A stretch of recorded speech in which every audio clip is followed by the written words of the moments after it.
Yo, what is up, guys? It's your boy Mazi here. Today I have another video for you guys of Kingdom Hearts 3. Now, I wanted to let you guys know right now exactly how this coming week is actually going to happen. So right now it's Tuesday, and I'm going to be doing my whole abundance of Kingdom Hearts news from the interviews and everything like that with Tetsuya Nomura and Tayasue actually on Saturday. So I'll be handling that and wrapping it up. It probably won't come out Saturday due to the fact that I know it's like a whole bunch of them, and I'm actually going to have to go through a whole bunch of them and sift through them and everything like that, just so that way I give you guys exactly what's most important and then exactly what I believe you guys need to know before the game releases. So if it's anything like, very simple, I won't really probably put it in there, just because of the simple fact that I'm going to want to probably keep it around 20 minutes, just so that way the time doesn't discourage any new viewers and everything like that. So of course this means I'm probably only going to be using a minute and 30 seconds on each of, the whole topics and everything like that inside of the interviews and everything. So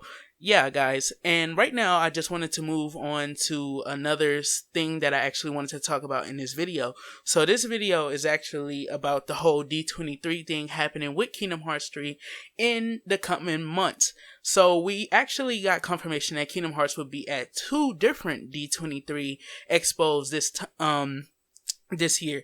It'll be at the American one and the Japanese one. Now last year, 2013, it didn't come out at the D23 American release, if I'm not mistaken, unless that's where they had the 2.5 event. But I remember that being in December. And of course, D23 and everything like that is when we got the actual trailer that showed off the first little bits of true gameplay that was actually still in development. Of course, if you don't remember it, it may be on the screen if I remember to actually put it up, or if I actually take the time to put it up in the video, so that way you guys can see exactly what I'm talking about. So with the whole two D23 appearances, I actually started to think to myself, and I know this is probably getting a little bit redundant and everything like that, especially with how much I bring it up. Of course, we have two different, showcases and everything like that, two different expos. So we're going to be seeing one pitch of Kingdom Hearts content, and then we're also going to be seeing a Japanese pitch of Kingdom Hearts content. So, it's going to be two different separate contents and everything like that. And I do feel like that if it is going to be two different sets of content, meaning that, okay, the D23, I guess you could say, American PAL region one is actually the English one in August is actually gonna be, probably something different from the one in November for Japan. So if that's truly the case, then could we possibly see the release date at the Japanese one first? Now, I wanted to give you guys a little bit of my reasoning on this, because of course you guys may be like, okay, this nigga done said this shit too many times, I'm done.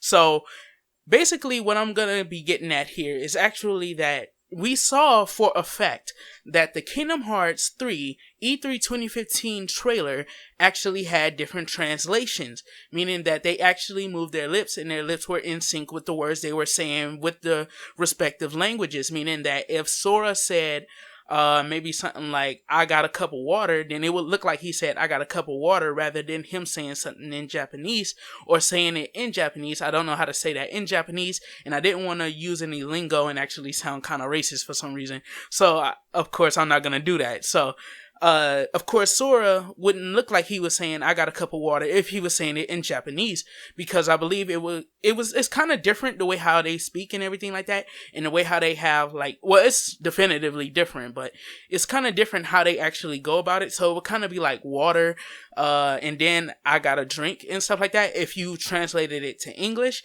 However, of course, in English, when you translate it to Japanese, it would translate as, I got a cup of water and stuff like that.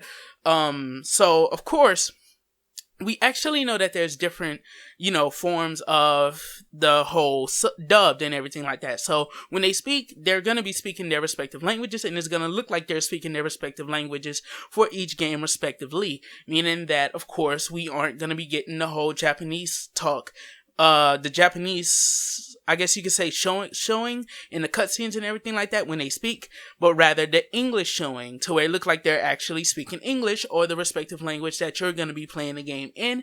Hopefully that's the case, because I do believe that it's now time for Kingdom Hearts to actually follow the trend that a lot of other games have been bringing out lately, with, lip sync actually being proper, and they're actually being up to par and everything like that with people in their respective countries. Not saying that it's anything offensive to anybody, but let's move on. So So with all of that stuff and, you know, everything that I just said, to where it's kind of like they have the different dubs and everything, and it's already been shown that they're different dubs, does this mean that we could be seeing kind of different content?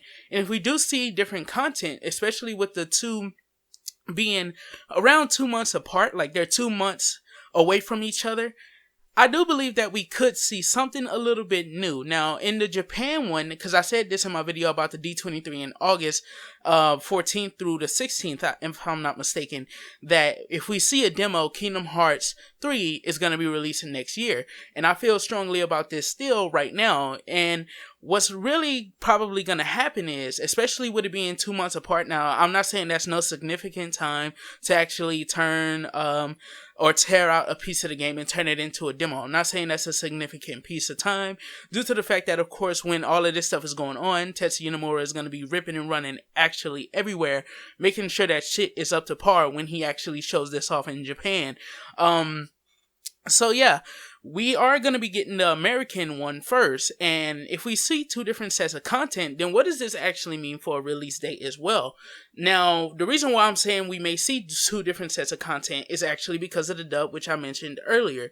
If the dub is actually different and we get the American version first, and let's say that this American trailer also happens to have a Japanese, counterpart for the Japanese people who actually viewing the D23 at that time, because they did do this for E3, even though E3 is like the biggest one, like the biggest expo and everything like that, and they kind of just want to put it out there for everybody, so it's kind of understandable why I was there. I'm not going to doubt that that could be the only reason why there were two different versions, due to the fact that it was E3.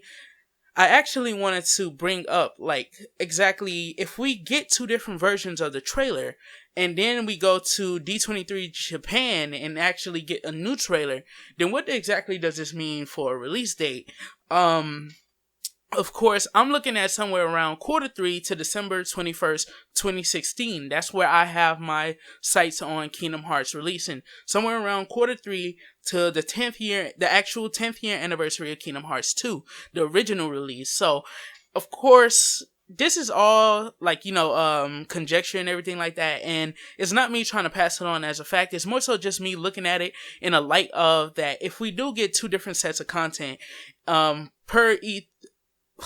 the different D23 experiences, I almost said E3 there, then we could actually wind up seeing, a release date far earlier than what we think, and we could actually see the release date at D23, at least one of them, because if it releases in Japan, of course, people aren't going to wait till they actually release the date of when it's going to be coming out in America, which, the Gamers Joint actually made a cool point about that too, about the worldwide release actually finally about to happen for the Kingdom Hearts series.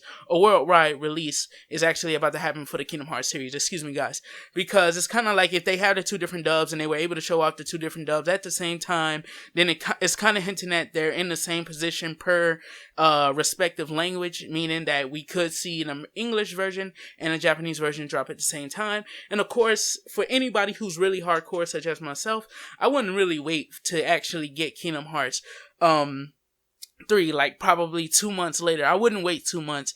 I believe that you can change the subs for the game and everything like that. You can change the language that the game is actually in. So I would probably just import it anyway, and they will probably actually have some language patches on PSN anyway, because depending on how many people actually import it, of course Square Enix is gonna get this whole banging on their door situations where people are like, give us the dub as a fucking, like, not a DLC but a downloadable package and stuff like that, so that way we can dub the Japanese version into English version, which a lot of games are doing nowadays. So it's not something that's gonna be completely new that Square Enix can't do. So yeah, guys, that's basically just my thoughts on this whole situation. I didn't really know that there were two D23s actually going to happen. I thought it was actually going to be one, for the same reason why I actually made this video about the two dubs actually dropping at the same time at E3 2015, meaning that the dubs may possibly be in the same place respectively for the English version and the Japanese version. So if we see two different sets of content, and those two sets of content actually get dubbed respectively for their countries and for, you know, their viewers and everything like that, then we possibly could be seeing a release date far earlier than what we think. I definitely don't see anything like Q2 of 2016, just because of the fact that I do feel like it's still kind of too early, Q2 2016. However, Q3 through Q4 is actually completely open to me. At first, I had the thoughts that it would be somewhere around January 2017 or March 2017, but now I'm starting to feel like that's too late, especially with everything that we've been seeing, everything Tetsuya Nomura has stated at E3 and everything like that with Dengeki and of course other media outlets for video games and stuff like that. It does seem like Kingdom Hearts 3 is closer than what we originally anticipated. So thank you guys for tuning into this video. This has been your boy Mazia. Don't forget to do a little A-class gaming and everything you do. Don't forget to keep it A-class, and I'll see you guys in the next one. Peace out, Kingdom Hearts fans.